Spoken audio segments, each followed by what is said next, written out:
अस्सलाम वालेकुम viewers, you are watching physics with Shakir Raza. आज हम फर्स्ट ईयर का एक इंपॉर्टेंट टॉपिक करने जा रहे हैं, that is law of conservation of momentum. जी students, it is law of conservation of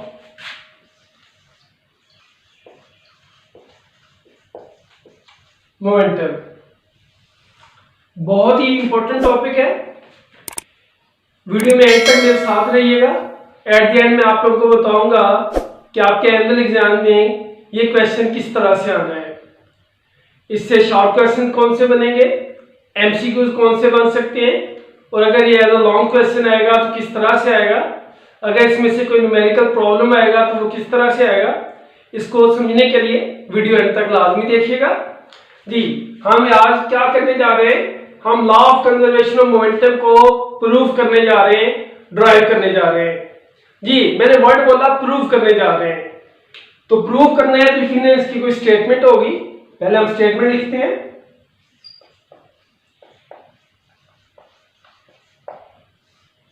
statement of law of conservation of momentum. जी, इसकी क्या स्टेटमेंट है? ये स्टूडेंट्स, इसकी स्टेटमेंट में एक मैं वर्ड यूज करूंगा आइसोलेटेड।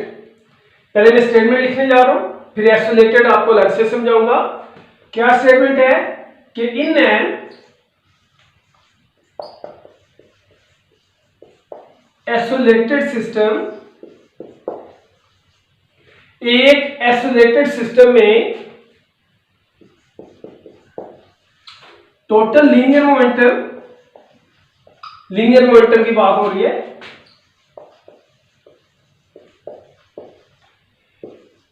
बिफोर कोलिजन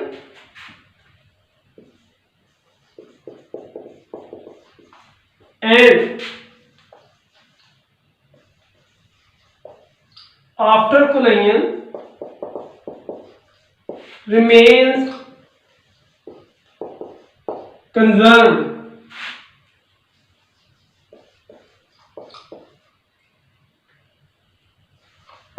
जी, क्या मैंने बात की कि एक आइसोलेटेड सिस्टम में जो टोटल लीनियर मोमेंटम होगा बिफोर कोलिजन, टकराने से पहले, एंड आफ्टर कोलिजन, टकराने के बाद वो कंजर्व होगा, यानी उसमें कोई तब्दीली नहीं आएगी, वो कांस्टेंट रहेगा। उसका जो सम होगा वो टोटल कंजर्व रहेगा, कांस्टेंट रहेगा, उसमें कोई चेंज नहीं आएगा। ये क्या इसका स्टेटमेंट थी। लेकिन इसमें एक वर्ड ऐसा है जो कि अभी आपको फर्दर समझाना पड़ेगा, वो है आइसोलेटेड सिस्टम। कि आइसोलेटेड सिस्टम क्या होता है, पहले इसको समझते हैं, फिर हम इसकी स्टेटमेंट लिखेंगे, जो लिखे इसकी मैथमेटिकल फॉर्म, और फिर इसको प्रूव करेंगे। जी स्टूडेंट्स, वीडियो मेरे साथ एंड तक देखिएगा। मैं ये रेज कर रहा हूं। जी, बात करेंगे आइसोलेटेड सिस्टम की कि आइसोलेटेड सिस्टम कौन सा होता है।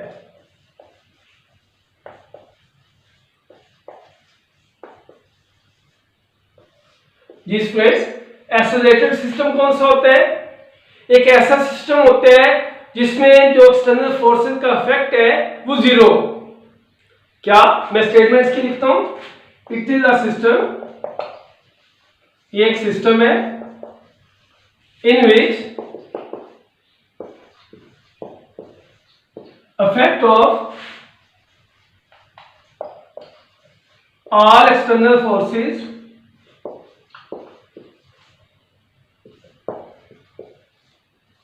क्या हो जाए, will be जीरो। ऐसा सिस्टम होगा जिसमें तमाम बैरूनी फोर्सेस की जो मुदाखलत होगी, जो उनका इफेक्ट होगा, वो क्या हो जाए, जीरो हो जाए। वो सिस्टम क्या कहलाएगा, आइसोलेटेड सिस्टम कहलाएगा। मोस्टली हम अपने डेली लाइफ में बच्चे कहते हैं जी कि वो जो लड़का है ना, बड़ा आइसोलेटेड रहता है, बड़ा अलग अलग सा रहता है, कट ऑफ होके रहता है, उसको किसी की परवाह नहीं है, यानी किसी भी दूसरे की उसको परवाह नहीं है, यानी किसी भी बैरूनी फोर्सेस का, किसी भी बैरूनी चीज का उस पर कोई असर ही नहीं हो रहा, तो उसको कहते हैं वो बड़ा आइसोलेटेड रहता है। यानी कट ऑफ होके रहना। इसकी जो एक अच्छी एग्जांपल है वो हम कौन सी एग्जांपल देते हैं, हम कहते हैं जी इसकी जो एग्जांपल है, एक गैस सिलेंडर में जो गैस मॉलिक्यूल्स होते हैं वो क्या है, वो एक एग्जांपल है आइसोलेटेड सिस्टम की। एक गैस सिलेंडर में वेसल्स में जो गैस मॉलिक्यूल्स होंगे वो आइसोलेटेड सिस्टम की एक एग्जांपल है। वैसे 100% कोई भी सिस्टम आइसोलेटेड नहीं होता। इस आइसोलेटेड सिस्टम पे फर्दर इंशाल्लाह नेक्स्ट कभी। अभी हम अपने मेन टॉपिक पे आते हैं, that is law of conservation of momentum. जिस स्टूडेंट समझ आ गया तो रेज करने लगा।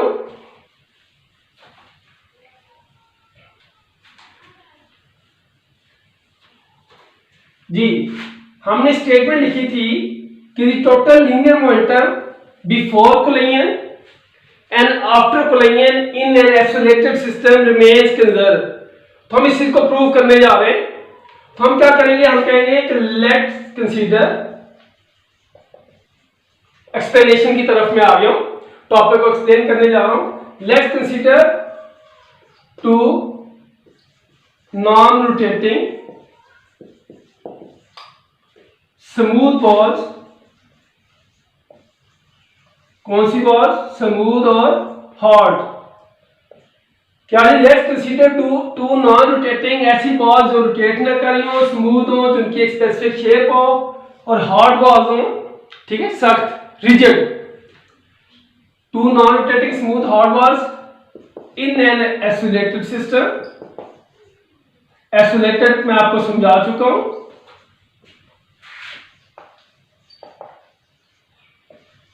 सिस्टम हैविंग मैसेज, उसके हम मैसेज डिस्कस करने जा रहे हैं। Masses M1 and M2 with velocities move करें। Masses M1 and M2 moving with velocities, moving word को लिख देता हूं मैं यहां पे, moving with velocities V1 and V2, साथ में एक वर्ड लिखते होते हैं रिस्पेक्टिवली, यानी बिल तरतीब, उसी तरतीब के साथ जो ऑलरेडी डिस्कस हो चुकी है। यानी जो M1 है उसकी वेलोसिटी V1 होगी, जो M2 है उसकी वेलोसिटी जी बचेगी, केनन V2 होगी। Thank you. ये हमने एक मिनट कंडीशन कंसीडर कर ली है कि दो मेरे पास बॉल्स हैं जो कैसी हैं, नॉन रोटेटिंग है और स्मूथ है, स्पेसिफिक शेप है, और हार्ड बॉल्स है, रिजिड है। क्यों कि जब हमने उनका कोलिजन करवाना है, जब उनको हेड टू हेड हमने कोलाइड करवाना है, तो अगर प्लास्टिक बॉल या पिच बॉल होगी तो आपस में कंप्रेस हो जाएगी। टोटल जो एनर्जी और मोमेंटम है वो आगे शिफ्ट नहीं कर पाएगी दूसरी बॉल्स को। इसलिए हमने कंडीशन पुट कर दी है कि बॉल हार्ड होनी चाहिए, सख्त होनी चाहिए। यहां तक बात समझ आ रही है? फर्दर चलते हैं। मेरे एक बहुत इंपॉर्टेंट टॉपिक है। वैसे आप लोगों से एक मुझे शिकवा जरूर है, आप लोग वीडियोस देख लेते हैं लेकिन चैनल को सब्सक्राइब नहीं कर रहे अभी तक, तो प्लीज चैनल सब्सक्राइब कर दें ताकि आपसे स्टडी की जितनी भी वीडियोस हैं वो आपको शेयर की जा सके। जी हमने क्या कहा, हमने कहा कि हमारे पास दो बॉल्स हैं, एक M1 है एक M2 है। M1 की जो वेलोसिटी है वो V1 है, M2 की वेलोसिटी V2 है। Both are moving in the straight line in such a way that, condition एक और पुट करने जा रहा हूं कि V1 क्या है, उसकी वेलोसिटी ज्यादा है V2 से। V1 is greater than V2।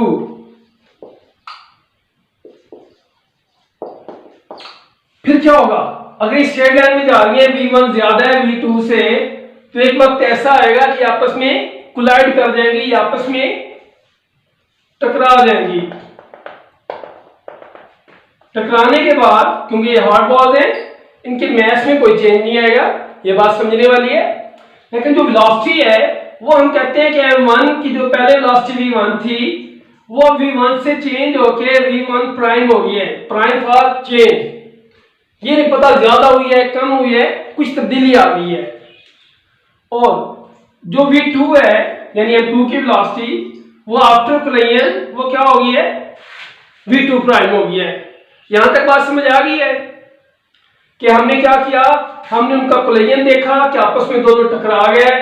टकराने के बाद हुआ क्या, m1 की वेलोसिटी v1 से चेंज होके v1 प्राइम हो गई, v2 जो कि m2 की वेलोसिटी थी वो v2 से चेंज होकर v2 प्राइम हो गई है।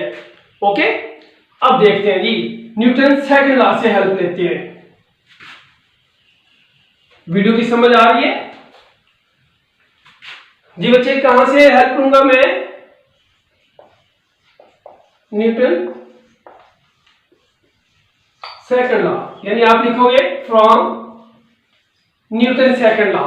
Newton second law in terms of momentum, वो हमें पता है कि as per Newton second law जो चेंज इन मोमेंटम होता है रिस्पेक्ट टू टाइम वो बराबर हो जाता है अप्लाइड फोर्स के। ये न्यूटन सेकंड लॉ था, यकीनन आप ऑलरेडी पढ़ चुके हैं कि चेंज इन मोमेंटम, मोमेंटम में तब्दीली की शरह बराबर होती है अप्लाइड फोर्स के। तो अब हमने क्या देखना है, अब हम बेटे m1 का चेंज इन मोमेंटम देखना है, फिर m2 का चेंज इन मोमेंटम देखना है जो कि अप्लाइड फोर्सेज होगा, फिर दोनों को एड अप कर देंगे और देखेंगे मोमेंटम में कितनी तब्दीली आ रही है, क्या लॉ ऑफ कंजर्वेशन मोमेंटम की जो स्टेटमेंट थी वो प्रूव हो रही है कि नहीं। समझ आ रही है बात की जी? ये करेंगे। अब क्या यहां पे हमने किया था कि m1 की वेलोसिटी v1 से v1 प्राइम हो चुकी है और m2 की वेलोसिटी v2 से v2 प्राइम हो चुकी है जी। ये बात समझ आ रही है? अब यानी जो इसका पहले मोमेंटम था वो था m1 v1 और कोलिजन के बाद जब वेलोसिटी v1 प्राइम हो गई फिर मोमेंटम इसका हो गया m1 v1 प्राइम। ये फाइनल मोमेंटम हो चुका है, ये इनिशियल मोमेंटम m1 का। सिमिलरली फॉर m2 इसका पहले वाला मोमेंटम क्या होगा, ये वाला m2 v2 और टकराने के बाद क्या हो जाएगा m2 v2 prime. Very good, बस यही हमें जरूरत पड़ेगी जी। करें फिर जी, फ्रॉम न्यूटन सेकंड लॉ से हेल्प लेने लगा हूं और जो फोर्स टकराने के वक्त एक और एग्जाम्पल करने जा रहा हूं। m1 ने लगाई m2 पे, उसको मैं f1 का नाम दे देता हूं और न्यूटन थर्ड लॉ के मुताबिक action and reaction are equal in magnitude but opposite in direction. तो यकीनन m2 भी इस पे एक फोर्स लगाएगा जिसको मैं नाम दे देता हूं f2 का। ठीक हो गया जी।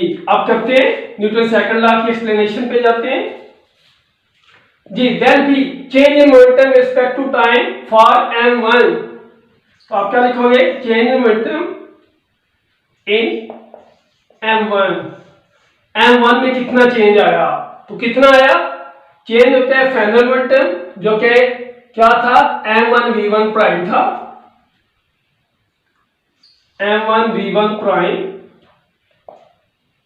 माइनस इनिशियल वो था m1 v1 टकराने से पहले वाला बटा ये t फॉर्मूले वाला और ये बराबर होगा f के। ये t इधर जाके मल्टीप्लाई कर दूं, कोई इश्यू तो नहीं जी? यकीनन कोई इश्यू नहीं है। तो m1 v1 prime minus m1 v1 is equal to f cross t। क्योंकि ये पहली बॉडी डिस्कस कर रहे हैं तो यहां पे मैं f1 लिख देता हूं जी। This is our first equation, ये हमारी फर्स्ट इक्वेशन है, इसकी आगे जरूरत पड़ेगी इसलिए मैंने इसको हाईलाइट कर दिया। सिमिलरली बेटे m2 के लिए करें, m2 फॉर m2 और करना क्या है, इसका भी हमने चेंज मोमेंटम ही फाइंड आउट करना है। तो कैसे करोगे, जैसे ये किया था, अब क्या होगा, फाइनल मोमेंटम m2 का वो m2 v2 प्राइम था, यहां पे मैंने लिखा था मैंने इनिशियल मोमेंटम m2 v2 बटा t ये फॉर्मूले वाला और ये बराबर होगा अप्लाइड फोर्स के, क्योंकि अब सेकंड बॉडी डिस्कस हो रही है तो यहाँ पे F2 लिख देता हूं, जैसे यहाँ पे F1 लिखा था। ये T इधर मल्टीप्लाई कर देंगे जैसे यहाँ पे किया था, तो M2 V2 prime minus M2 V2 is equal to F2 cross T। This is our second equation. यहां तक समझ आ रही है बात की? ये आप क्या करो, अब 1 और 2 को ऐड कर दो। मैं ये रेज करने लगा हूं,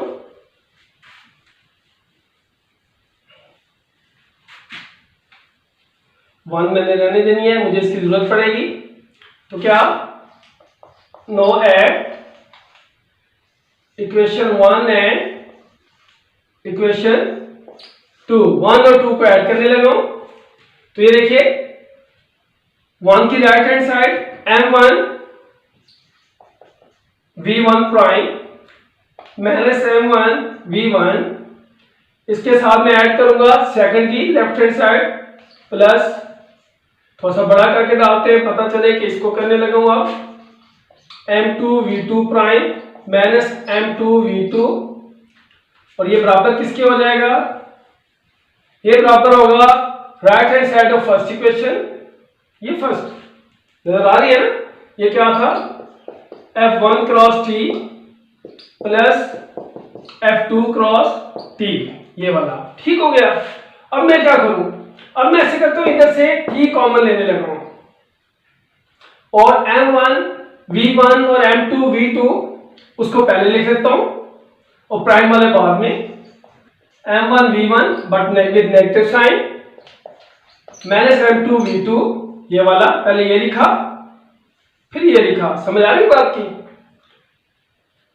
plus M1 V1 prime rearrange करने लगा हूं, ये वाला आप लिख लिया और अब ये रहता है ये भी लिख दूंगा, plus M2 V2 prime is equal to, यहां से मैं T कॉमन ले लेता हूं। अब वक्त है कि इनको रेज कर दूं।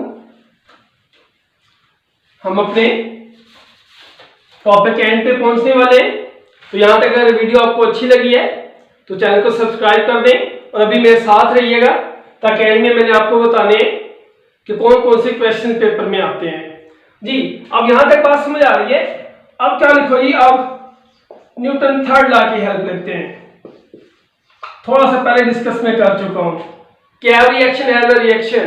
अगर इसकी फोर्स F1 है M1 की और इसकी क्या है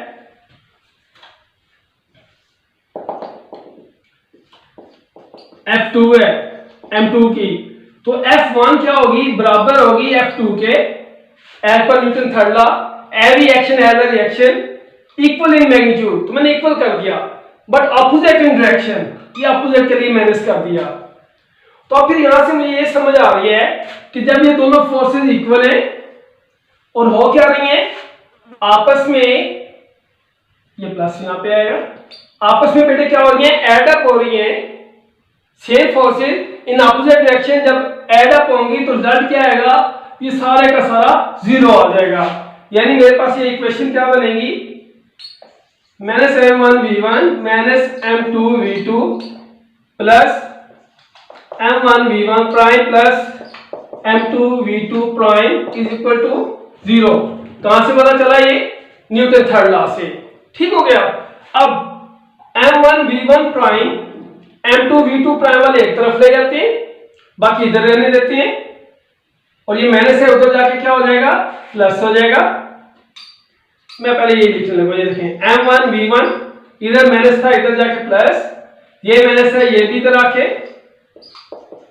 प्लस, और ये इधर आके क्या हो जाएगा, ये इधर रहेगा M1 V1 prime plus M2 V2 prime, यानी ये देखें M1 V1 plus M2 V2, यानी M1 V1 पहली बॉडी का initial momentum plus M2 V2 second body का इनिशियल मोमेंटम, इन दोनों का जो एडअप है वो बराबर होगा पहली का फाइनल मोमेंटम प्लस सेकंड का फाइनल मोमेंटम।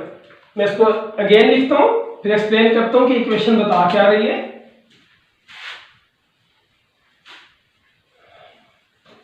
जी इसको मैं क्या लिखने लगा हूं, ये वाला इधर लिखने लगा हूं, m1v1 plus m2v2 is equal to m1v1 prime plus m2v2 prime। ये क्या है जी?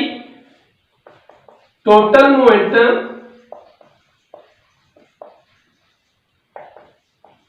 बिफोर कोलिजन बराबर है टोटल मोमेंटम आफ्टर कोलिजन जी।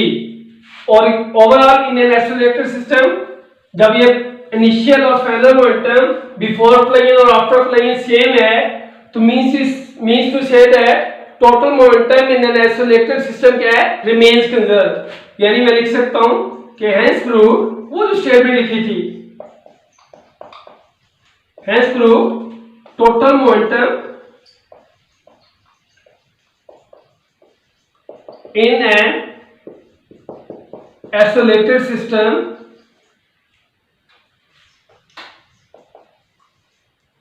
before collision, ये अब जरूरत नहीं है। in an isolated system remains conserved या constant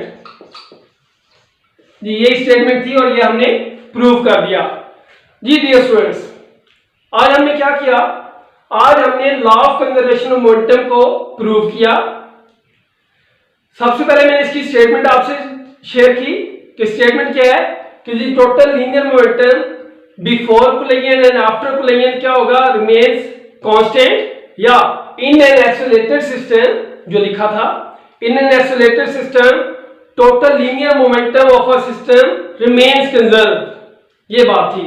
फिर मैंने बताया था एक्सेलरेटेड सिस्टम क्या होता है?